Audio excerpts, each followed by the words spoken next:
आज हमारे यहाँ पे एक बहुत ही स्पेशल और एक बहुत ही ब्यूटीफुल मदर हैं। इनफैक्ट मदर ही क्यों, क्योंकि जाहिर सी बात है कि ये मदरली एडवाइस देने के लिए आई हैं जो सिर्फ आपके लिए बेनिफिशियल है, लॉन्ग टर्म के लिए, इनफैक्ट आपके करियर के लिए।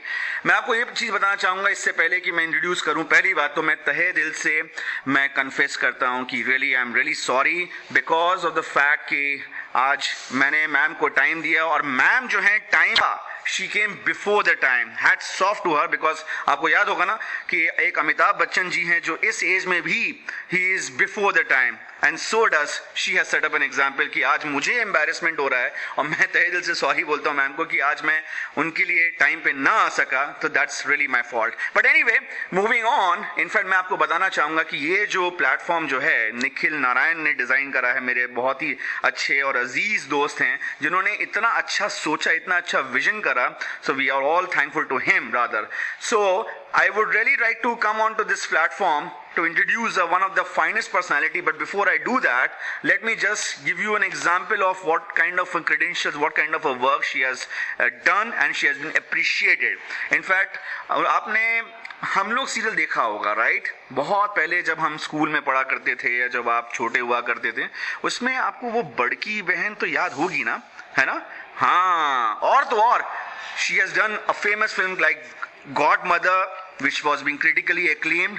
और तो और मैं आपको ये भी बताना चाहूँगा कि इनको बेस्ट सपोर्टिंग एक्ट्रेस के तौर पे भी इनको प्रोत्साहन किया गया था, इनको नवाजा गया था और वो फिल्म थी आंखों देखी। तो आज वही आंखों देखी वो अपना बयान बनने वाली हैं कि कैसे इस इंडस्ट्री में वो आई, इतनी क्लीन इमेज रखी उन्होंने और साथ ही साथ आज बहुत ही अच्छे नाम से लोगों का प्यार बटोरती आ रही हैं और बटोरती रहेंगी। Please welcome one of the beautiful and super talented Seema Pawa ji. Seema ma'am, good morning. Good morning, good morning. Seema ji, बहुत अच्छा लग रहा है आप लोगों से बात करके, क्योंकि ये बड़े कम मौके मिलते हैं हमें कि हम अपनी बातें और ऐसी बातें जो हम सच में लोगों से कहना चाहते हैं आज कहने का मौका मिलेगा। Thank you so much. Seema ji, पहले तो मैं जानना चाहूँगा कि आप कोई पेडिग्री कनेक्शन नहीं है इस इंडस्ट्री में, तो पहले जानना चाहूँगा कि आप रहने वाली कहाँ की हैं और कैसे आपकी ये जर्नी शुरुआत हुई है? हाँ, देखिए, मैं रहने वाली तो दिल्ली की हूँ और मेरी जो मदर थी मिसेस सरोज भार्गव, वो रेडियो टेलीविजन की बहुत पुरानी एक्ट्रेस रही हैं। मतलब जब पहली बार औरतों ने काम करना शुरू किया तो शायद मेरी माँ पहली ऐसी औरत थी जिसने दूरदर्शन में काम करना शुरू किया था। तो उनकी वजह से मैं जब 5 साल की थी 1968 में, तब मेरा ऑडिशन हुआ टेलीविजन में और मैं तब से एज ए चाइल्ड आर्टिस्ट काम करने लगी। उसके बाद फिर मैं धीरे धीरे बड़ी हुई और बड़े रोल करने लगी और कंटिन्यू अभी 45 इयर्स तो कंप्लीट कर लिए हैं मैंने इस इंडस्ट्री में। मगर डेफिनेटली क्योंकि फिल्में हमसे हमेशा दूर रही, इसलिए शायद उतना फेम हम नहीं ले पाए, क्योंकि दूरदर्शन की एक शुरुआत बहुत लेट हुई ऐसी जहां नेशनल लेवल पे वो आ सके। तो इस वजह से लोग हमें तब से देख सके जब से हम लोग आया, नहीं तो मैं काम उससे बहुत साल पहले से कर रही हूँ दूरदर्शन में। अगर हम बात करें चाइल्ड आर्टिस्ट की, तो क्या ये बचपन से शौक था आपका कि मतलब मुझे जाना ही एक्टिंग में, या ये इत्तेफाक हो गया या मदर का एक इंस्पिरेशन था कि भाई आप कुछ करो तुम? नहीं, दरअसल ऐसा कुछ नहीं हुआ, क्योंकि हमें तो इतना होश ही नहीं था, क्योंकि मदर एक्ट्रेस थी और हम 4 बहन भाई थे।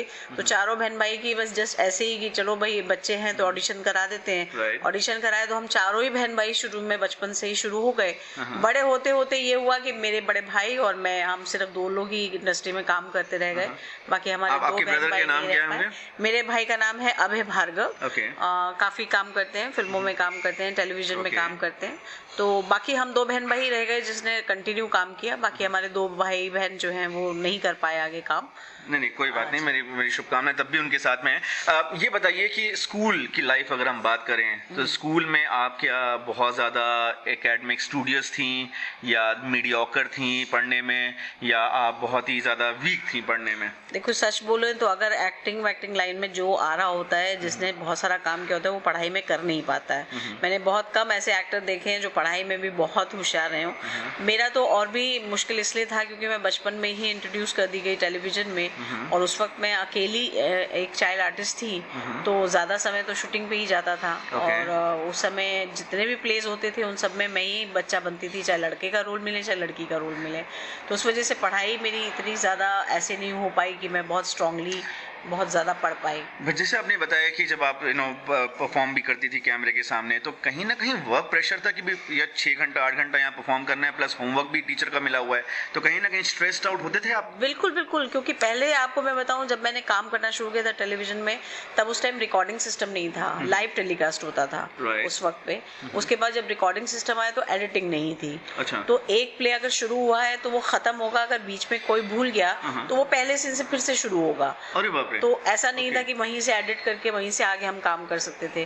तो ऐसा होता था कि जब तक पूरे प्ले को ओके ना मिले तब तक कोई घर नहीं जा सकता, चाहे वो स्टार्टिंग में एक सीन में क्यों ना इन्वॉल्व हो।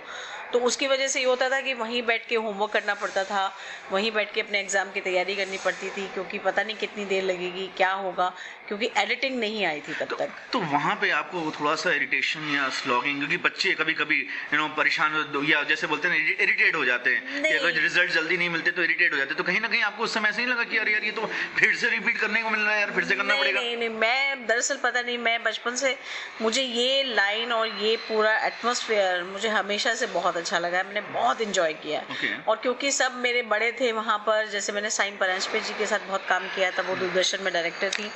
उसके अलावा जैसे कुलभूषण खरबिंदा जी हैं, ये लोग ऐसे लोग थे जो मेरे अंकल थे, और मैं उन लोगों के साथ उस तरह से काम करती थी कि मेरा होमवर्क करा दीजिए प्लीज, मुझे कल सुबह डांट पिटेगी। ओम शिवपुरी जी थे, सुधा शिवपुरी जी थी, इन लोगों के साथ मैंने बचपन में इतना काम किया है। तो ये लोग वो लोग थे जो मेरे एग्जाम की तैयारी भी मेरे साथ में कराते थे और रोल भी करते थे मेरे साथ। तो मैंने बहुत इंजॉय किया, मैंने कभी ऐसा नहीं मुझे लगता था कि मुझे घर जाना है या मुझे नहीं स्कूल का होमवर्क मिला है। मैं जितने घंटे मुझे कोई रोके मैं रुकती थी, मुझे बहुत मजा आता था। और आज भी मुझे शूटिंग करने में बहुत मजा आता है, क्योंकि मुझे लगता है इसके बिना मैं तो जी नहीं सकती। And that's what you called as a passion. अगर हम बात करें शूटिंग की, जैसे आपने शूटिंग में 40-50 लोगों का क्रू रहता है जिसको आप फेस करती हैं, तो आप अपने डायलॉग्स को रिहर्स करती हैं और कैमरा में इमोट करती हैं। तो कैमरा तो एक जैसे होता है कि नॉन लिविंग बीइंग है, तो उसके हमने अपने इमोट कर दिया कि कहीं ना कहीं आप में कॉन्फिडेंस आ गया। अगर हम बात करें स्टेज को लेके, तो क्या स्टेज फियर कभी हुआ स्कूल में कि 400 लोगों के बीच में परफॉर्म करना है या 500 लोगों के बीच में? शुरुआत में अगर हम ऑनेस्टली जानना चाहें तो क्या आपके पैर कहीं ना कहीं नर्वस या लड़खड़ाए थे ये 500 लोगों की भीड़ देखकर? देखिए, अगर ये मैं बात कहूँ तो मेरे तो पाँव आज भी लड़खड़ाते हैं। ऐसा नहीं है कि इतना कॉन्फिडेंस आदमी को आ जाता है, और स्पेशली थिएटर की जहाँ तक हम बात करते हैं हमेशा ऑडियंस नहीं मिलती है, तो पैर तो हमेशा आज भी लड़खड़ाते हैं कि ना जाने ये ऑडियंस कितना रिसीव करेगी आपको।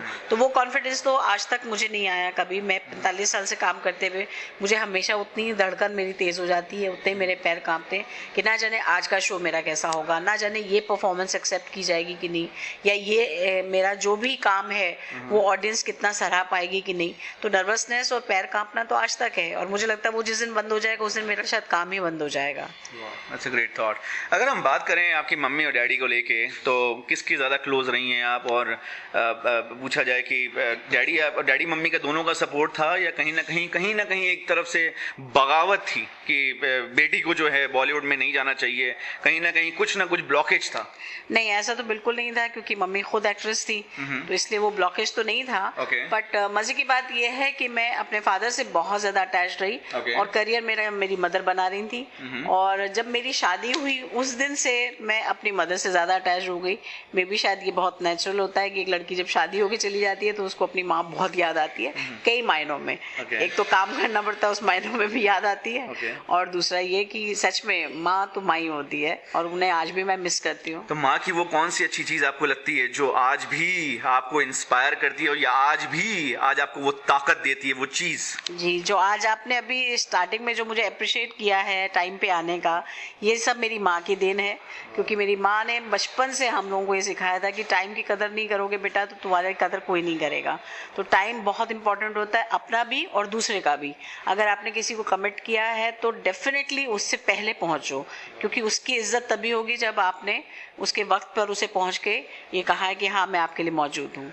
That's very very good thought. दोस्तों आप समझ रहे हैं मेरे ख्याल से कि ये बहुत गहरी बात है सीमा पावा जी ने कहा है। इनफैक्ट आप तो जानते ही हैं कि सीमा पावा जी और बच्चन साहब, ये जाहिर सी बात है क्यों इतने डिग्निफाइड और क्यों इतने डायमंड्स ऑफ द बॉलीवुड कहलाते हैं, क्योंकि जाहिर सी बात है time pays you back, it really pays you back। सीमा जी अगर हम बात करें मिसाल के तौर पे, अब आप दिल वालों का शहर है, दिल्ली में बहुत से लोग जो है तो इमोशनली आपकी बात सुनने के लिए टाइम रखते हैं। मुंबई शहर थोड़ा सा इकोनॉमिक, बिजनेस, कमर्शियल कैपिटल माना जाता है, तो यहाँ पे पैसा बोलता है, दिल नहीं बोलता। तो जब आप दिल्ली से बॉम्बे आप आए, घबराहट हुई? अकेले आए थे आप बॉम्बे या किसी के साथ में आप आए थे पहली बार? मेरी पूरी फैमिली आई थी। मेरे हस्बैंड भी एक्टर हैं, आप जैसे जानते हैं, मनोज पाहवा जी जी। और मेरे 2 बच्चे हो चुके थे। तब हम लोगों ने डिसाइड किया था कि हम दिल्ली छोड़ के बॉम्बे आ जाएंगे और 20 साल पहले हम लोग बॉम्बे शिफ्ट हुए हैं। डेफिनेटली जब शुरू में आए थे तो बहुत अजीब सा लगा था, क्योंकि एटीट्यूड पे बहुत फर्क है। दिल्ली में लोगों के पास बहुत फुर्सत है, यहाँ लोगों के पास फुर्सत नहीं है। तो शुरू में आए थे तो बड़ा खालीपन लगा था ऐसे दोस्त ही नहीं है यहाँ। तो यहाँ किसी के घर जाओ तो पहले फोन करो, यहाँ पर अलग जिंदगी जीने का तरीका है।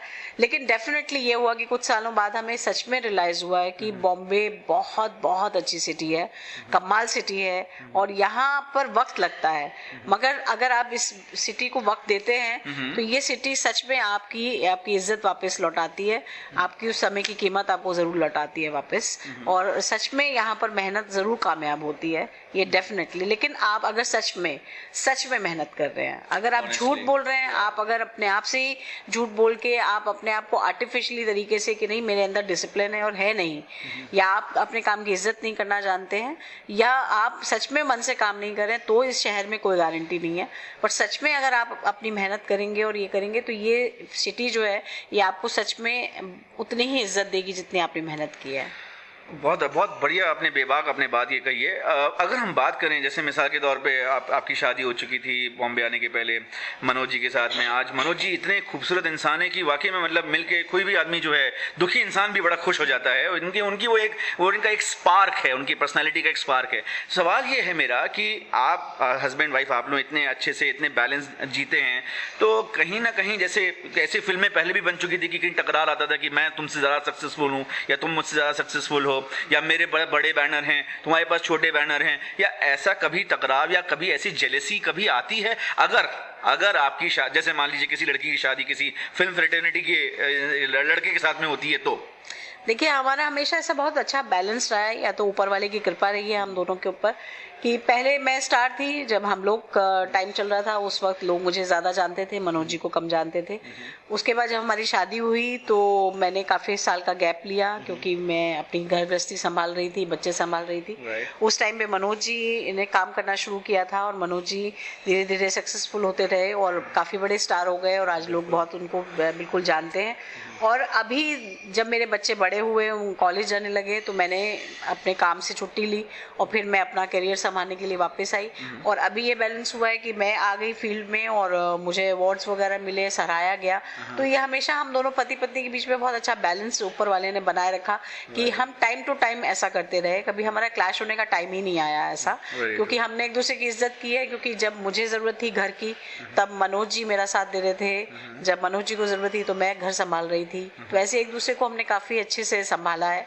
क्योंकि ये कपल्स बहुत कम ऐसे होते हैं हिंदुस्तान में, आज के दिन में, आज के दौर में ऐसे कपल्स बहुत कम होते हैं जो एक दूसरे का जैसे बोलते हैं ना कि एक गठबंधन की सरकार चलाते हैं घर के अंदर में भी, तो ये बहुत कम लोग होते हैं। अगर हम बात करें मनोज जी की एक ऐसी खास बात जो शायद आज आपको बहुत अच्छी लगती है और बहुत ही ज़्यादा कुछ अच्छा सीखने को मिलता है, तो वो सबसे ब्यूटीफुल बात क्या है जो शायद आपने कहीं आपको शेयर करी हो, जो आज भी आपको याद है? मैंने मनोज से सबसे बड़ी चीज़ जो सीखी है ज़िंदगी में वो है कि जो भी मन में है वो कह दो, बेबाक होना मनोज का सबसे प्लस पॉइंट है। क्योंकि मनोज दिल में नहीं रख सकते, मनोज किसी से झूठ नहीं बोल सकते, मनोज ऐसा नहीं कर सकते कि अगर उनको कोई फिल्म बहुत ख़राब लगी है तो वो उसके डायरेक्टर को कहे वाह वाह क्या बात है, क्या बनाया आपने, वो नहीं कह सकते। तो मुझे हमेशा उनसे सीखने को ये मिला है कि ठीक है ना, ये क्यों सोचना कि किसी को क्या लगेगा, लेकिन आप जो पर्सनैलिटी है वो अगर सामने रहेगी तो शायद आपकी उस पर्सनैलिटी को ही लोग सराहेंगे या उसी की इज्जत करेंगे। तो मनोज का बेबाक होना सबसे उसका प्लस पॉइंट है जो मुझे सबसे ज़्यादा अट्रैक्ट करता है। वाह, दैट्स अ ग्रेट थॉट। अगर हम बात करें मिसाल के तौर पे अवार्डेड एक्ट्रेस हैं आप, तो ये अवार्ड ये क्या आपको ये पायदान में ला के खड़ा कर देता है कि हाँ अब तो मैंने बहुत कुछ कर लिया, अब भले ही कुछ भी मिले कर लूँगी, कोई फ़र्क नहीं पड़ता, या अवार्ड के बाद आपको अभी भी लगता है कि लोग आज से उम्मीद करते हैं आपसे कुछ और करने के लिए और कुछ नया चीज़ देखना चाहते हैं, और आपके लिए वो एक बहुत बड़ा एक चैलेंजिंग वाली बात हो जाती है फिर आपके लिए, ये डर हो जाता है आपके लिए अवार्ड भी? देखिए, जैसे कि आपने शुरू में कहा कि मैं बहुत ज़्यादा बेबाक बोलती हूँ, मे भी शायद मनोज जी से क्वालिटी आई है, जैसे भी आई है, या मेरी अपनी ज़िंदगी के एक्सपीरियंस से, पर मैं आपको बहुत अच्छी तरह से बता दूं कि ये जो अवार्ड मुझे मिला है, स्क्रीन अवार्ड मिला है मुझे, लेकिन मुझे बहुत दुख है क्योंकि जिस टाइम मैं स्क्रीन अवार्ड लेने के लिए स्टेज पर गई थी तो 90% ने वो फिल्म ही नहीं देखी थी, तो उन्हें ये मालूम ही नहीं था कि मैं क्यों अवार्ड लेने आई हूँ। शायद जूरी ने देखी थी, शायद कुछ लोगों ने देखी थी जिन लोगों ने तय किया मेरी परफॉर्मेंस देख के कि मुझे अवार्ड मिलना चाहिए बेस्ट सपोर्टिंग एक्ट्रेस का, लेकिन 90% लोगों ने फिल्म ही नहीं देखी थी। तो जब मैं स्टेज पे गई मेरे लिए कोई ताली नहीं थी वहाँ पर, मेरे लिए कोई अप्रिसिएशन नहीं था वहाँ पर, मैं सिर्फ अवार्ड लेके आ गई। और इस साल जब मैं स्क्रीन अवार्ड के फंक्शन में गई और वही बेस्ट सपोर्टिंग एक्ट्रेस का अवार्ड जो कि लास्ट ईयर मुझे मिला था, इस साल प्रियंका चोपड़ा को मिला, तो इतनी तालियां गूंज रही थी और ऐसा लग रहा था ये बहुत बड़ा अवार्ड है कोई, शायद जो मुझे लग रहा था कि ये तो मेरे घर की अलमारी में रखा है, ये शायद उतना बड़ा अवार्ड नहीं है जितना बड़ा इस बार सपोर्टिंग एक्ट्रेस का अवार्ड मिला है। तो ये हमारी सच्चाई है, हम लोग नहीं समझ पाते हैं सच्चाई को कभी भी, कि आप आदमी के काम को अप्रिशिएट कीजिए, उसके नाम की वजह से सिर्फ आप तालियां बजा रहे हैं। ठीक है, मैं ये नहीं कह रही कि मैं प्रियंका चोपड़ा के कंपैरिजन में होंगी, वो बहुत बड़ी स्टार हैं, बट अवार्ड की जो कैटेगरी है, जिस तरह से वो सपोर्टिंग एक्टर को मिला गया है, अगर वो किसी को भी मिल रहा है, आपको एटलीस्ट उसके अवार्ड मिलने की उसकी इज्जत तो उसे देनी चाहिए।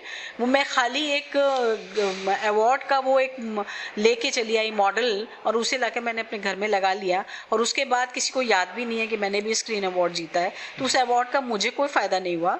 मैं तो नहीं चाहती कि आगे इस तरह के अवार्ड मुझे मिले, जब भी मुझे अवार्ड मिले एटलीस्ट लोग जानते हो कि मुझे अवार्ड मिला है। बहुत दुख की बात है, लेकिन फिर भी मैं तो ज़रूर बोलना चाहूँगा कि देखिए, आप मेरे लिए तो एक रिवॉर्डेड एक्ट्रेस है इनफैक्ट, बिकॉज जाहिर सी बात है कि जो आप बात कह रही हैं बहुत सच्ची बात है कि आज इतना कमर्शलिज्म बॉलीवुड में फैल गया है कि लोग जो हैं एक नाम से उनकी तारीफ़ करते हैं और लेकिन वो काम से नहीं पहचाने जाते। बहुत ही ज़्यादा दुख की बात है। पर मैं एक चीज़ ज़रूर बोलना चाहूँगा सीमा जी कि आप चूँकि रिवॉर्डेड हैं, ये चीज़ वाकई में यंगस्टर्स को इंस्पायर करती हैं। मैं आपको एक चीज़ और बोलना चाहूँगा दोस्तों, मैं आपको एक चीज़ और बोलना चाहूँगा कि शायद अगर आपने कोमल नहाटा का इनका एक्सक्लूसिव इंटरव्यू नहीं देखा है तो यकीनन शायद ये सीमा जी वही चीज़ कहती हैं जो मेरे मन में बरसों से हैं। ये बात सही है कि शायद मेरे मन में वो चीज़ मन में रह जाती है, लेकिन सीमा जी जो कि उन्होंने कहा कि मनोज जी के एक आदर्शों पे चली आ रही हैं, तो definitely I salute this honest people, because जाहिर सी बात है ऑनेस्टी जो है ज़िंदगी में अप्रिशिएट भी करती है और बाकायदा रिवॉर्ड भी दिलाती है, जाहिर सी बात है। पर आपको लगता नहीं है कि सीमा जी ये इस मुकाम पे तो चलिए ठीक है, आप बेबाक होके सच बोल देते हैं, डर नहीं लगता कहीं ना कहीं कि लोग डर जाएं शायद कहीं ना, क्योंकि आमिर खान साहब भी वो भी सेम वही चीज़ बोलते हैं जो आप बोलती हैं। अक्षय कुमार साहब ने भी रिसेंटली उन्होंने यही बोला कि अवार्ड्स जो हैं रिग हो जाते हैं, उनको बोला जाता है कि भाई मेरे लिए आपको मैं इतना पैसा दे देता हूं, आप थोड़ा सा 2-3 डांस परफॉर्म कर लो तो आपको साथ में लगे यहाँ देकर अवार्ड भी दे देंगे। तो क्या आपको ये थोड़ा सा डर नहीं लगता कि कहीं ना कहीं मेरे से लोग कट जाएंगे, या थोड़ा सा फियर फैक्टर नहीं है आप में? देखिए, जब से मैंने ये करियर शुरू किया है तब ये सब चीज़ें नहीं थी। बिल्कुल। तो ये मेरा कोई ऐसा मानना नहीं है कि ये मेरी अचीवमेंट है कि अगर मुझे अवार्ड्स मिल गए या लोगों ने मुझे पहचान लिया तो वो सबसे बड़ी अचीवमेंट होगी मेरी लाइफ की। मैंने हमेशा अपना काम अपने लिए किया है, मैंने हमेशा अपना काम अपने मन के लिए किया है कि मैं क्रिएटिव कैसे हो सकती हूँ मैं अच्छा काम कहाँ कर सकती हूँ, मैं कहीं पर भी अच्छा काम करने को तैयार हूँ, चाहे वो थिएटर हो, टेलीविज़न हो, चाहे वो रेडियो हो, चाहे वो एड फिल्म्स हो, लेकिन इसके लिए ज़रूरी नहीं है कि वो इतना बड़ा फेम मुझे दे पाएँ। तो वो जब डर ही मेरे अंदर नहीं है तो मुझे किसी से भी डर नहीं लगेगा। अगर मुझे मेरे काम पे यकीन है, मेरे काम पे विश्वास है कि मैं काम जानती हूँ, मेरे पास सारे मेरे जो पुर्जे हैं वो करेक्ट मैंने टाइट करके रखे हैं, मुझे हर तरीका आता है काम करने का, मुझे किसी से डरने की ज़रूरत क्या है? नहीं सही। आप एक क्लीन इमेज की एक वुमेन है, इनफैक्ट डिग्निफाइड वुमेन है। आप जैसे लोग बहुत कम क्यों हैं इंडस्ट्री में? इसलिए क्योंकि सब इनसिक्योर हैं। कहीं ना कहीं उनकी मुझे लगता है ज़मीन हिली हुई है। मैंने ज़मीन पकड़ी हुई है, इसलिए मैं नहीं डरती। मुझे लगता है आप नहीं देंगे तो कोई दूसरा देगा, दूसरा नहीं देगा तीसरा देगा, और नहीं देगा तो मैं खुद करूँगी काम, क्योंकि मैं काम जानती हूँ। मैं आपके बलबूते पे नहीं जिंदा हूँ, या मैं आपके काम देने के लिए नहीं बैठी, इसलिए मैं आपको जाके आपके बर्थडे पे फ्लावर नहीं दूंगी, मैं आपके बर्थडे पे आपको विश नहीं करूँगी, किसी भी डायरेक्टर की चापलूसी नहीं करूँगी।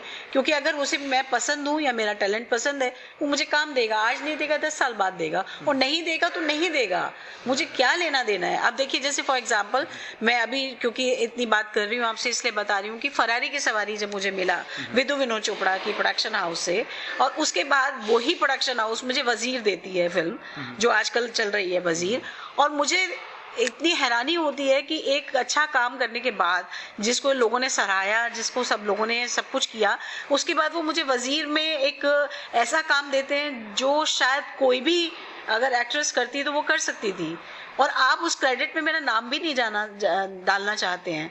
तो ये क्या है? ये कौन सी मैनिपुलेशंस हैं? ये क्या चीज़ें हैं कि आप इतने खो जाते हैं बड़े स्टारों में कि आपको ये भी याद नहीं है कि आपने किसी सीनियर एक्ट्रेस को लिया है, और आपने लिया है, मैंने आपसे काम नहीं मांगा। अगर आपने मुझे लिया है तो आपको मुझे पूरी इज्जत देनी पड़ेगी। आपने मेरा क्रेडिट पे नाम भी नहीं दिया। 35 साल पहले एक ज़माना था जब लोग तरसते थे राजेश खन्ना साहब को एक झलक पाने के लिए, लोग तरसते थे दिलीप कुमार साहब की एक झलक पाने के लिए, देव साहब की झलक पाने के लिए, लोग ग्रेटफुल होते थे। और बाकी इनफैक्ट डिग्निफाइड कलाकार भी थे हमारे उस समय में, प्रेमनाथ साहब या प्रेम चोपड़ा साहब। तो सवाल मेरा ये है कि आज उनको इतनी वो पब्लिसिटी मीडिया खास तौर से क्यों नहीं? क्या वो डिग्निफाइड नहीं है आपकी तरह? क्या आपको लगता नहीं है कि ये अब कमर्शियल, पूरे बॉलीवुड जो है पूरे कमर्शियलिज्म की साड़ी में लिपटा हुआ है, और वो साड़ी खोलेगा तो जाहिर सी बात है बॉलीवुड का नाम जो है गंदा हो जाएगा? कहीं ऐसा कुछ है? बिल्कुल ऐसा है। मुझे लगता है कि पूरा रवैया ही चेंज हो चुका है कि कुछ चंद लोगों में इंडस्ट्री पूरी चली गई है, कुछ चंद लोगों के हाथों में ही इंडस्ट्री चली गई है, ऐसा लग रहा है। ये दुख की बात है कि नहीं है? बहुत दुख की बात है। इतना टैलेंट भरा पड़ा है, इतना टैलेंट है, जितने मैं जिन लोगों तक बात भी पहुंचाना चाहती हूँ कि उनमें से भी पता नहीं कितने लोग ऐसे होंगे जो एक्चुअल टैलेंटेड हैं। एग्जैक्टली। लेकिन वो बेचारे क्या करेंगे इस इंडस्ट्री में? तो मैं तो सिर्फ उनको यही कहूंगी कि अपने काम पे ध्यान दो, अपना काम अपने मन के लिए करो, अपनी मन की सेटिस्फेक्शन के लिए करो।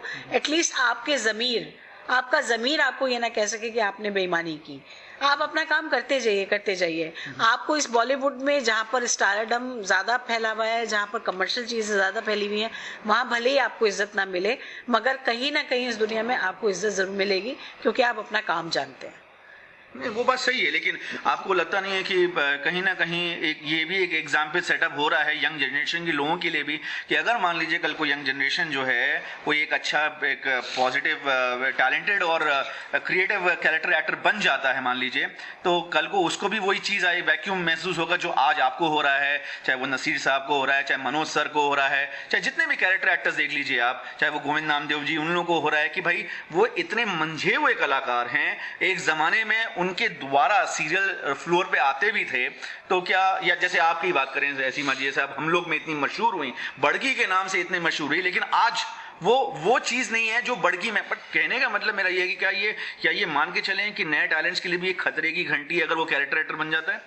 देखिए, कैरेक्टर एक्टर बनना तो बहुत ही अच्छा है, क्योंकि उसमें मुझे लगता है ज्यादा काम करने का वो मिलता है मादा आपको, जितने की, क्योंकि स्टार की कहानी होती है तो स्टार तक घूमती रहती है, लेकिन जो उसके साइड कैरेक्टर्स होते हैं वो भी उतने ही इंपॉर्टेंट होते हैं। मगर बहुत दुख की बात है कि हमारी फिल्म इंडस्ट्री में उनका कैरेक्टर लिखा ही नहीं जाता, उतने डिफाइन तरीके से लिखते ही नहीं है, उन बेचारों को पासिंग शॉट में ही रहने देते हैं और वो कैरेक्टर एक्टर बन के रह जाते हैं। तो ये तो हमारी फिल्मों की कहानी है। जहाँ तक टेलीविजन का सवाल है, वहाँ पर उस तरह के एक्टर्स को काफ़ी अप्रिशिएट किया जाता है, काफ़ी उनका नाम भी होता है, लेकिन डेफिनेटली मैं कहूँगी कि ये खतरे की घंटी तो है, इसलिए क्योंकि अगर इसी तरह से हमारी बॉलीवुड की फिल्म्स बनती रहीं और इसी तरह से कैरेक्टर एक्टर्स को सिर्फ मिसयूज़ किया गया और उन्हें पासिंग शॉट दिए गए और उनको उनके टैलेंट के हिसाब से रोल नहीं मिले, तो ये खतरे की घंटी तो है डेफिनेटली, कि सिर्फ 4 लोग चेहरे दिखाई देंगे, जिसमें एक हीरो हुआ करेगा, एक हीरोइन होगी, एक कॉमेडियन होगा और एक विलन होगा। इन 4 कैरेक्टर्स के अलावा 5वां कैरेक्टर कोई नहीं होगा। लेकिन ये अगर एक्टर्स मुझे लगता है हम अगर ये कहना शुरू कर दें अच्छे एक्टर्स कि नहीं हम ये काम नहीं करेंगे, हमें जब तक प्रॉपर कैरेक्टर्स नहीं मिलेगा हम ये रोल नहीं करेंगे। हम देखते हैं कि बिना कैरेक्टर एक्टर के ये सिर्फ स्टार के बलबूते पे फिल्म कैसे बनाते हैं। ये टैलेंटेड एक्टर्स को लेते हैं, अपने पिलर्स खड़े करते हैं उन वीक एक्टर्स के लिए जिनको ये स्टार कहते हैं। उनको वीक एक्टर्स को प्रमोट करने के लिए ये अच्छे अच्छे एक्टर्स की दीवार खड़ी करते हैं, जिससे कि उन एक्टर्स की परफॉर्मेंस को और चार चांद लगे। वरना आप मुझे बताइए कि जो हम एक्टिंग मानते हैं कि रिएक्शन होता है, एक्टिंग रिफ्लेक्शन होता है। अगर मैं आपके सामने बैठी हूँ और मैं कोई बात कर रही हूँ, अगर आप उसको रिएक्ट ही नहीं कर रहे तो मेरी बात तो बेकार हो जाएगी ना। तो वो जो स्टार काम करते हैं, अगर उनको रिफ्लेक्ट करने के लिए वो कैरेक्टर एक्टर स्ट्रांग नहीं होंगे तो उनकी एक्टिंग भी बेकार चली जाएगी। अगर मैं रिस्पॉन्स ही ना दूं, बिल्कुल मैं वजीर में काम कर रही हूँ, अगर बच्चन साहब जो बात कह रहे हैं मैं उसको रिएक्ट ही ना करूँ तो बच्चन साहब की परफॉर्मेंस एक अधूरी रह जाएगी। बिल्कुल उसको रिस्पांस देने के लिए एक अच्छा एक्टर जरूरी है जो कहे उसको कि अरे हाँ क्या हुआ, कैसे हुआ, अरे क्यों हुआ, उसको बिल्डअप दे रहे हैं। तो आप उन एक्टर्स की भी इज्जत कीजिए ना, उन कैरेक्टर एक्टर्स की भी इज्जत कीजिए, उनको भी पैरेलल लाइए। आप उनको इस तरह से ट्रीट नहीं कीजिए कि जैसे कि वो एक बिल्कुल ही ऐसे लोग हैं जिनको एक भीड़ इकट्ठी कर लिया आपने। अगर हम बात करें, मान लीजिए आज आप ट्यूशंस देती हैं क्लासेस एक्टिंग स्कूल्स में जाके, तो सवाल मेरा ये है कि यंगस्टर्स में कौन सी वो एक पॉजिटिव चीज़ आपको दिखाई देती है और नेगेटिव चीज़ भी क्या दिखाई देती है, दोनों, क्योंकि हर एक चीज़ के पीछे पॉजिटिव फोर्स भी होता है और नेगेटिव फोर्स भी होता है। देखिए पॉजिटिव चीज़ तो ये है कि जो यंगस्टर्स की एनर्जी है, मुझे लगता है कि हमें हमेशा मान लेना चाहिए कि हमसे आने वाले 10 सालों बाद के लोग हमसे ज़्यादा एनर्जेटिक होंगे, ज़्यादा नॉलेज रखते होंगे, ज़्यादा उनके पास सहूलियतें होंगी, ज़्यादा टेक्नोलॉजी भी आ चुकी होगी जो उनको सपोर्ट करेगी। तो डेफिनेटली उनकी एनर्जी उनका प्लस है। नेगेटिव उनका ये है कि वो अगर एक्टिंग करना चाहते हैं या इस फील्ड में आना चाहते हैं तो वो मिमिक्री ना करें। वो एक्टर्स को ये ना समझे कि उनकी एक्टिंग करके हम एक्टिंग सीखेंगे। वो उनकी एक्टिंग है, वो फेमस हुए शाहरुख खान इसलिए बने क्योंकि वो शाहरुख खान का स्टाइल है, वो आपका स्टाइल नहीं हो सकता। तो आप अगर जितना ओरिजिनल रहेंगे, जितने ओरिजिनल आइडियाज पे काम करेंगे, जितने ओरिजिनल कैरेक्टर बनेंगे, वही आपकी एनर्जी बन सकेगी। तो ये नेगेटिविटी को हटा देना चाहिए। ये मिमिक्री एक्टर मत बने, ओरिजिनल एक्टर बनने की कोशिश करें और उनकी एनर्जी बहुत स्ट्रांग होती है, जिससे पुराने एक्टर भी डरते हैं। जब भी कोई नया आके खड़ा होता है, पुराना एक्टर जरूर इनसिक्योर होता है कि यार मुझसे 10 गुना ज्यादा एनर्जी लेके आया है ये, मगर वो खुद इतना डर जाता है बेचारा स्टार से कि स्टार कहता है ओ ये तो मुझसे डर गया, या उसे डराया जाता है क्योंकि वो जानता है कि ये मुझसे एक्स्ट्रा एनर्जी लेके आ रहा है। तो प्लीज अपनी एनर्जी को सेव करें, अपनी एनर्जी से बड़ों को डराएं कि हम आपसे ज्यादा यंग हैं, हम आपसे ज्यादा एनर्जी रखते हैं। और पॉजिटिविटी ये है कि आप किसी को भी नकल ना करें, अपनी ओरिजिनल चीजें रखें जिससे कि लोग आपसे डर सकें, ना कि आप उन लोगों से डरें। सीमा जी, आप एक गॉड मदर हैं बॉलीवुड की मेरे हिसाब से। तो जैसे आमिर खान साहब तो चलिए वो बेबाक तो नहीं बोल पाते, लेकिन आपने एक आमिर खान साहब का एक सपोर्ट ही करा है, क्योंकि उनके मन की चीज़ को आपने वो बयान करा है। अगर हम बात करें लड़कियों के मामले में, जो लड़कियां आज के दिन में आती हैं या गलत डायरेक्शन में चली जाती हैं या फिर कहीं ना कहीं छोटे छोटे काम करती हैं, कभी कभी कुछ चीज़ें जो हैं ऐसा कर जाती हैं जहाँ पे माँ बाप को कुछ चीज़ें खबर भी नहीं होती हैं, तो आपकी उन टैलेंट्स के लिए क्या राय है कि अगर वो डायरेक्शन उनका चेंज हो जाता है, गलत फोकस पे चला जाता है, तो आपकी क्या राय है और ये ऐसा होता क्यों है आपके हिसाब से? देखिए मैं भी एक लड़की हूँ, मैं भी बचपन से बड़ी हुई हूँ, जवानी में आई, जवानी के बाद आज एक मिडिल एज में आ चुकी हूँ। मैंने भी वो सारे रास्ते देखे हैं, उनसे निकल के आई हूँ। मुझे भी मालूम है कि क्या होता है क्या नहीं होता है एक लड़की के साथ, कौन कौन लोग ऐसे आपको गलत वो करते हैं कि आप गलत काम कर लें तो आपको स्टार बना दिया जाएगा। मेरा उनसे सिर्फ यही कहना है कि कोई भी आपको स्टार नहीं बना सकता, कोई भी आपको कुछ भी नहीं करा सकता। आपका टैलेंट और आपकी सच्चाई ही आपको आगे लेके जाएगी। ये बेकार के कॉम्प्रोमाइज करना, ये बेकार की उन लोगों से बातें करना या उनकी बात मान लेना कि वो आपको कल ये आप ये कर लीजिए तो कल वो आपको स्टार बनाएंगे, उनसे पूछिए उसका मतलब क्या है। वो अगर आपको स्क्रिप्ट नहीं दे रहे, आप पे रोल के लिए काम नहीं कर रहे, वो आपकी किसी और बात पे काम कर रहे हैं, तो वो कैसे कर सकता है? खुद ही सोच के देखिए। तो इसमें मेरा कंटिन्यू क्वेश्चन है कि अगर मान लीजिए कोई कास्टिंग डायरेक्टर कोई फोन करके उनको बोलता है कि भाई 4 दिन का रोल है, लेकिन ये जो है आगे चल के स्क्रिप्ट जो है 4 दिन के बाद होता है 15 दिन का स्क्रिप्ट हो जाए, तो क्या ये होप समझ के इसको सिर्फ होप ही मान लेना चाहिए या ये एश्योरेंस है? ये बकवास है, ना इंश्योरेंस है ना कुछ है, ये सिर्फ बकवास है। आपके पास जब भी स्क्रिप्ट में कोई रोल होता है, रोल वही होता है। जब भी डायरेक्टर भी ये कहते हैं कि नहीं ये स्क्रिप्ट नहीं है, स्क्रिप्ट में रोल नहीं है, पर ये हम सेट पे जाके बनाएंगे। अरे क्या बनाएंगे आप सेट पे जाके? आप तो खुद स्टार्स के मोहताज हो जाएंगे, आप तो खुद स्टार्स के आगे पीछे घूम रहे होंगे, आपको याद ही कहाँ होगा आपने किसी से क्या प्रॉमिस किया है। तो आप ये धोखा ना खाएं, किसी से भी ना खाएं, जब तक कि स्क्रिप्ट में बकायदा लाइनों में लिखा हुआ रोल ना हो, प्लीज किसी के धोखे में मत आइए। तो जैसे अगर हम पैसे की अगर हम बात करें फॉर एग्जांपल, कि मैं जानना चाहता हूँ आपके द्वारा कि कैरेक्टर एक्टर को जब पैसा सीरियल में अगर मान लीजिए 25 दिन की ब्लॉक डेट से ली जाती है, तो क्या पैसा एडवांस में जाता है आप लोगों के पास में, या उसके बाद जब 25 दिन की ब्लॉक डेट ली तो 26वें दिन में आपको पेमेंट हो जाता है, या फिर डिले होता है? नहीं, वो टेलीविजन का तो देखिए सिस्टम ही कुछ अलग हो गया है, मुझे मालूम नहीं, पहले तो ऐसा नहीं होता था। उस जमाने में तो ये बात नहीं थी। जैसे हमने काम खत्म किया हमें हर हफ्ते पैसे मिलते थे। लेकिन अभी धीरे धीरे जो चैनल्स आ गए हैं, इनका क्या प्रोसेस रहता है कि कितने दिन में वहां जाएगा एपिसोड, फिर वो पास होगा, फिर वो बजट होगा, मुझे मालूम नहीं एग्जैक्टली ये क्या है, लेकिन वो कुछ 52 डेज 40 डेज 60 डेज का ऐसा कुछ इन लोगों ने साइकिल घुमा दिया है, जिससे बहुत सारे एक्टर्स को प्रॉब्लम होती है, क्योंकि काम मैंने आज किया है और मुझे 60 दिन बाद उसके पैसे मिलेगा, तो आप तब तक तो पता नहीं कितनी जिंदगी जी चुके होते हैं। वो 60 दिन बाद मैं रहूंगी भी कि नहीं रहूंगी ये भी किसी को क्या गारंटी है। मैंने आज काम किया है, मुझे आज ही पैसा मिल जाना चाहिए, मगर वो जो भी चीजें इन्होंने बना दी है, पता नहीं अगर इसका रिवोल्ट नहीं कर रहा है कोई तो क्यों नहीं कर रहा है, या लोगों को सिस्टम इसके समझ में आ गया, मुझे तो समझ में नहीं आता है। मुझे लगता है आपने काम किया, आपको फौरन पैसा मिल जाना चाहिए। ये प्रोड्यूसर का टेंशन होना चाहिए, उसने जुआ खेला है, वो किसी प्रोडक्शन को बनाना चाहता है, वो किसी सीरियल को बनाना चाहता है, ये उसकी सरदर्दी है, एक्टर की सरदर्दी थोड़ी है। एक्टर ने तो जिस दिन काम किया उस दिन उसका काम खत्म हो जाता है। अब वो आपका पास हुआ या फेल हुआ, या आपका चला या नहीं चला, या उसकी टीआरपी बनी या नहीं बनी, ये आपको देखना है। इस एक्टर की जिम्मेदारी नहीं हो सकती है। एक्टर ने तो अपना जो 100% था वो उसी दिन दे दिया था आपको।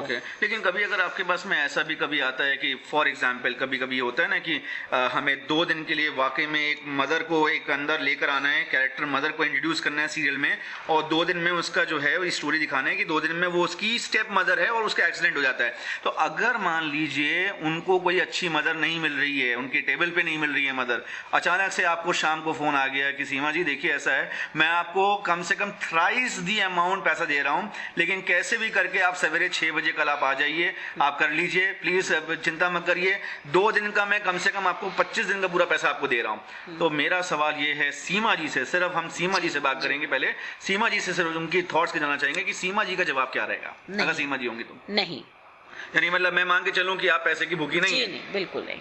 दरअसल अभी मैं आपको बताऊं कि मैं अभी 1-2 सीरियल ऐसे हैं जो वो चाहते हैं कि मैं उनके साथ काम करूं, पर मैं नहीं कर पा रही हूं।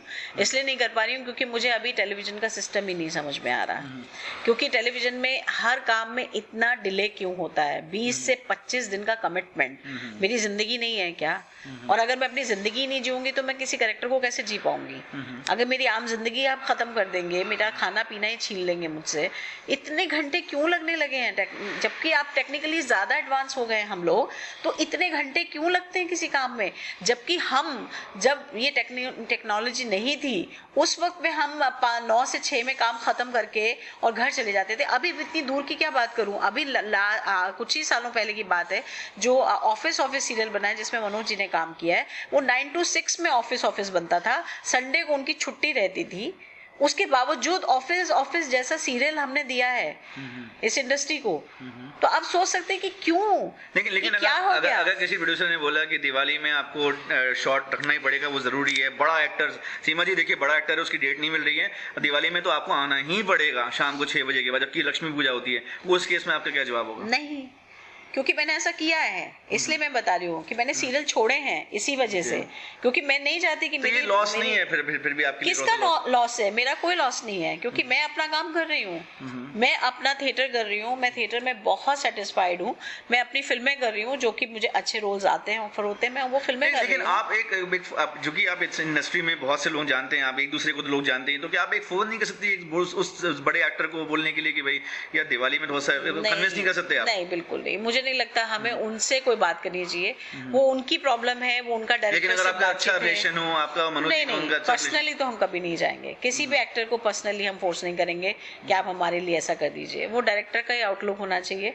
डायरेक्टर का ही उससे रिलेशन होना चाहिए। मैं और मनोज भी अगर साथ में हो तो भी हम एक दूसरे से ये मान के चले टोटलिटी में कि स्ट्रेस नहीं लेना चाहिए एक एक्टर को। अगर एक्टर जो है ज्यादा उसको अपनी चीजों को एक बियॉन्ड करके जाके एक एक्स्ट्रा स्टेप लेके अपनी पर्सनल लाइफ को नष्ट करके स्ट्रेस नहीं लेना चाहिए, आपका ये कहने का मतलब? अगर देखिए, अगर सच में अगर कोई बहुत जेन्युइन प्रॉब्लम है, अगर आपको लगता है कि यार ये तो बहुत ही जेन्युइन प्रॉब्लम है, तो ऐसा डेफिनेटली मैं करूंगी कि मैं ठीक है यार जेन्युइन प्रॉब्लम को समझते हुए काम करूंगी।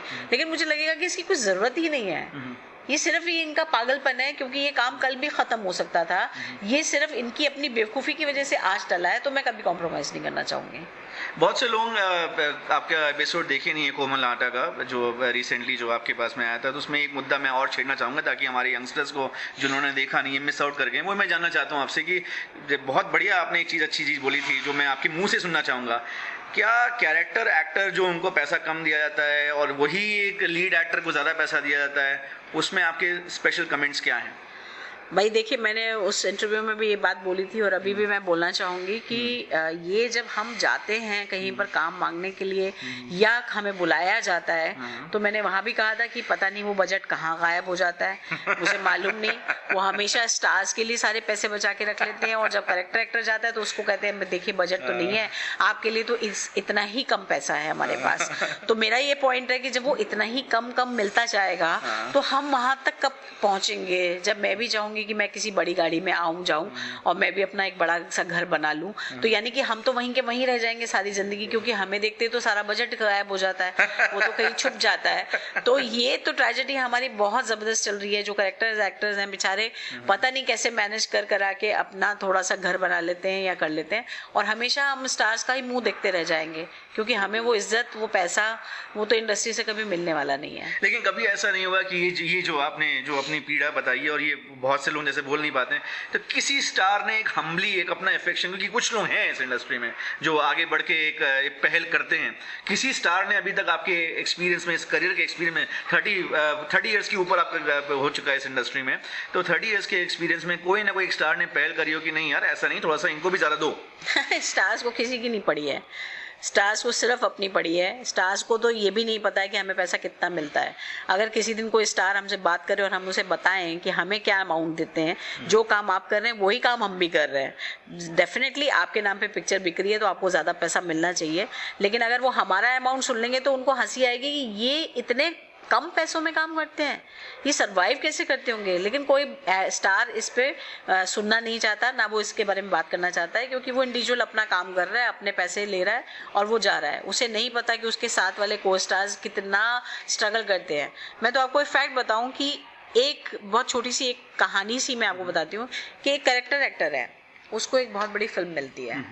मान लीजिए वो टेलीविजन में रह रहा है, बहुत साल से इंडस्ट्री में कर रहा है, जैसे ही उसको एक बड़े बजट की फिल्म नजर आती है या उसे कास्ट किया जाता है, उसके घर में उसी दिन से दिवाली बननी शुरू हो जाती है। और वो बहुत होप लगा लेता है कि यार ये बड़ी फिल्म मुझे मिल गई है, सलमान खान के साथ मिल गई है, आमिर खान के साथ मिल गई है, इसके साथ मिल गई है, बस ये हो गया, ये मैंने कुछ मकाम पा लिया। अब वो उससे डेट मांगते हैं और उसको कहते हैं भाई आपकी 25 दिन हम ब्लॉक कर रहे हैं। वो कहता है 25 दिन ब्लॉक कर रहे हैं, यानी मेरा रोल बहुत बड़ा है, 25 दिन चाहिए इनको मेरे लिए। वो अपने सारे काम करने छोड़ देता है, वो सारे अपने कमिटमेंट्स तोड़ने शुरू कर देता है कि नहीं यार मुझे वहाँ मिल गई है भाई, मेरी सलमान खान के साथ डेट है, मेरा फलाना है, मेरा ढिमकाना है, मैं ये छोटे काम नहीं करूँगा।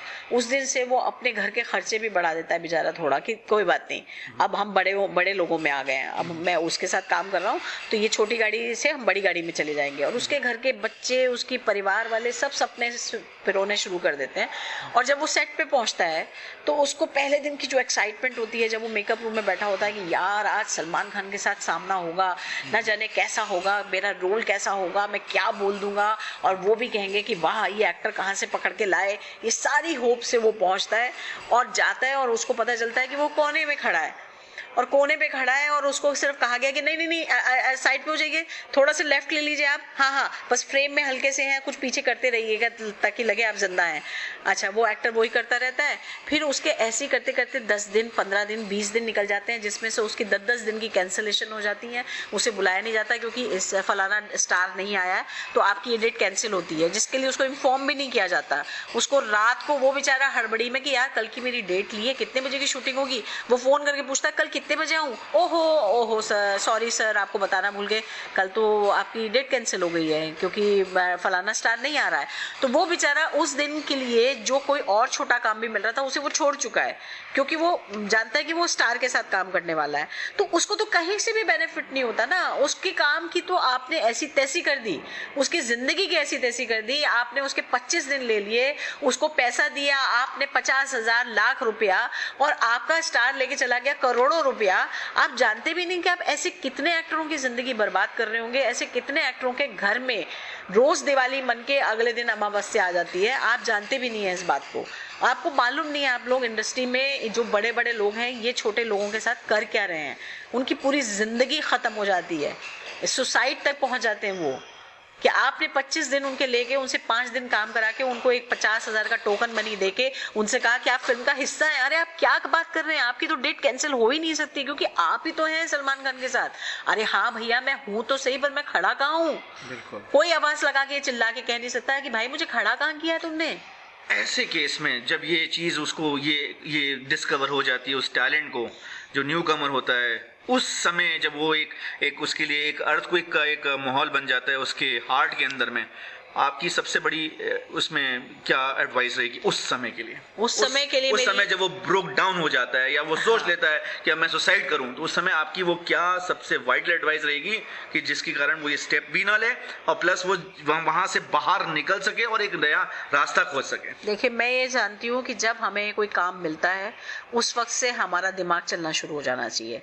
अपने आप को रीजन देना शुरू करो, मैं ये काम क्यों करने जा रहा हूँ, मैं ये काम इसलिए कर रहा हूँ कि मुझे एक स्टार के साथ काम करना है, मुझे खुशी होगी स्टार के साथ काम करने की, बाकी सारी चीजें मैं नहीं देखूंगा, मुझे कहाँ खड़ा कर रहे हैं, कहाँ बिठा रहे हैं, क्या कर रहे हैं, कपड़े पहना रहे हैं, नहीं पहना रहे हैं, मैं वो सब चीजें नहीं देखूंगा। मेरा सिर्फ एक ही मकसद है, मैं उस स्टार के पीछे खड़ा हूँ और मैं बता सकूंगा कि मैंने फलाने के साथ काम किया, या मेरा मकसद ये है कि कोई बात नहीं यार काम वाम कुछ नहीं है पर डे अच्छा दे रहे हैं, मैं वो काम करने जा रहा हूँ। मतलब कोई आप उम्मीद और कोई सपने और कोई इससे कुछ आपका हो जाएगा भला या इसके बाद आपके पास फिल्मों की लाइनें लग जाएंगी, वो भ्रम पालने से आप सुसाइड तक पहुंच जाएं, क्योंकि आपने अपने आप को अननेसेसरली इतना बड़ा बना लिया, जितना बड़ा इंडस्ट्री जानती भी नहीं है आपको। आपने खुद को ही इतना बड़ा बना लिया, आपने खुद ही इतने सपने पिरो लिए, आपने खुद ही मान लिया कि कल मैं ये गाड़ी बेच दूंगा अपनी मारुति और कल से मैं होंडा सिटी में घूमूंगा। ये आपकी बेवकूफ़ी है। इसलिए जागो, प्लीज जागो, जब भी कोई काम करने जा रहे हो अपने आप को इतना मजबूत कर लो, अपने आप को रीजन दो कि मैं क्यों निकल रहा हूँ घर से बाहर, मैं अपने बच्चों को छोड़ के, वाइफ को छोड़ के ये काम करने क्यों जा रहा हूँ, मेरा रीजन क्या है। जब आपके पास रीजन क्लियर होगा आपका दिमाग परेशान नहीं होगा। वहां जाके आपको पता है भैया 2 टाइम का खाना मिलेगा शूटिंग पे, मस्त से वैनिटी में बैठूंगा, 1-2 शॉट वो कराएंगे, कहीं भी खड़ा करा ले यार, मुझे इससे क्या लेना देना है। कोई उम्मीद मत रखो इंडस्ट्री से, कोई उम्मीद मत रखो, मिल गया तो बोनस है, नहीं मिला तो दुख नहीं होगा। अगर हम बात करें तो बहुत ज़्यादा हॉट टॉपिक पे हम लोग की पूरी बात हो गई, अब हम थोड़ी लाइट टॉक बात करते हैं कि आप फ्री टाइम में क्या क्रिएटिव चीज़ें करना पसंद करती हैं जो आपको बहुत अच्छी भी लगती हैं और बहुत कुछ सीखने को भी शायद मिलता हो? आप क्रिकेट देखती हैं? नहीं, क्रिकेट वगैरह तो नहीं, पर मुझे पेंटिंग का बहुत शौक है, मुझे स्कल्पचर्स बनाने का शौक है, मुझे कविताएं लिखने का शौक है और मुझे खाना बनाने का शौक है। तो ये चारों शौक मेरे। तो कविता की अगर हम बात करें तो कविता बहुत ही कुछ इंडस्ट्री पे कोई कविता आपने लिखी है या इंडस्ट्री के लिए कोई शिकायत की कविता लिखी है, तो फिर ये बयान भी हो जाए कम से कम इसी माध्यम के द्वारा?